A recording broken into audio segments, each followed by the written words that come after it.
The Paths of Transfer, a 3-part series on when modeled teaching sticks and when it slips, by Mike Ochs.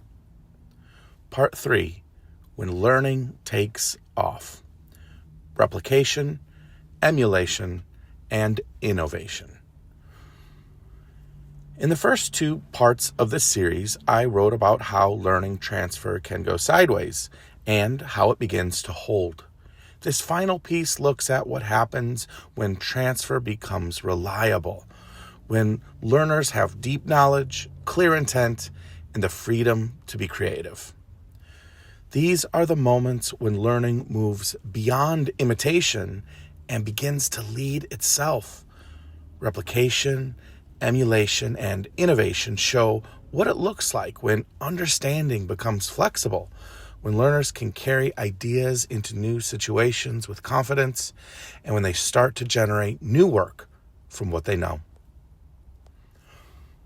Replication. One district I work in is rolling out a new writing framework, K-12. I told you earlier about my first attempt at transferring my own learning of this framework when my modeling landed as a digression. After returning to the materials and modeling lessons again and again, my transfer reached solid replication. Now I can model the framework's strategies anywhere, from a kindergarten classroom to a high school one, with ease. I stay close to the framework's intent so teachers can see how it's designed to look at the outset. But I also understand it well enough to make small, purposeful adjustments when needed. Coaching teaching move. When you see replication, acknowledge the learner's precision and confidence. They stay faithful to the model, yet flexible in its use. Encourage these learners to connect this knowledge to other contexts and to test thoughtful refinements. Ask, what could you adjust?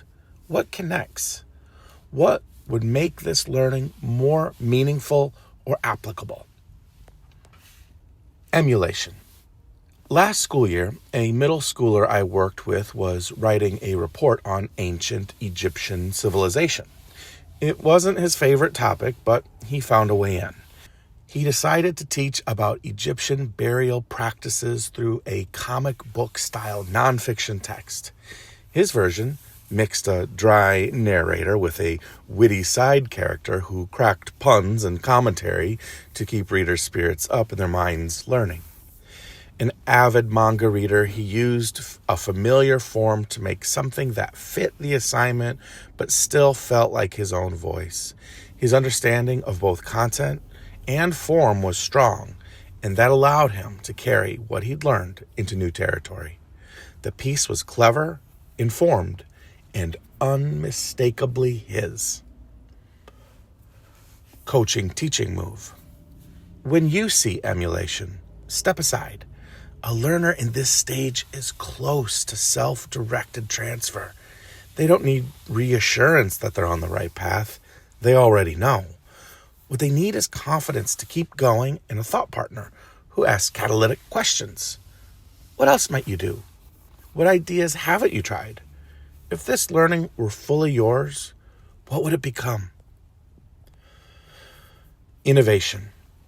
When I was drafting and piloting Word Love for K2 reading units of study, I struggled to design a connecting game, something that would help students link vocabulary words to meaning before they began generating novel examples of the words. During a planning session, a first grade teacher offered a suggestion that stopped me cold. I saw what you were trying to do, she said.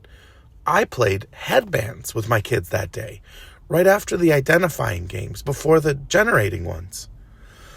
She described how the guesser held a word love card to their forehead while classmates silently acted out the word's gesture. The guesser inferred the word, the others recalled and modeled it. It worked perfectly. She hadn't invented a brand new game, but she understood the sequence so deeply that she could innovate within it. Her knowledge and intent were both strong, and that allowed her to create something entirely fitting and new. Coaching teaching move. When you see innovation, talk less and listen more. The learner's creativity and command are strong. Your role is to illuminate possibilities.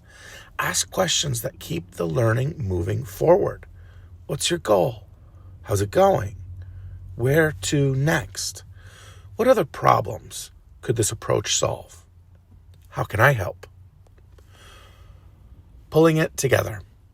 Replication, emulation, and innovation mark the highest forms of transfer, where knowledge, intent, and creativity work together. At this level, learners act with both confidence and curiosity. They can explain what they're doing and why, adapt it to new contexts, and extend it in fresh directions. Our goal as teachers and coaches is to help them reach that point of independence where their thinking maintains itself. Yet even there, the work continues. Transfer isn't a finish line. It's a path that stretches forward and upward. No matter where a learner begins, there's always another step to take. Our task is to help them strengthen knowledge, clarify intent, and expand creativity as they keep moving along the path of transfer.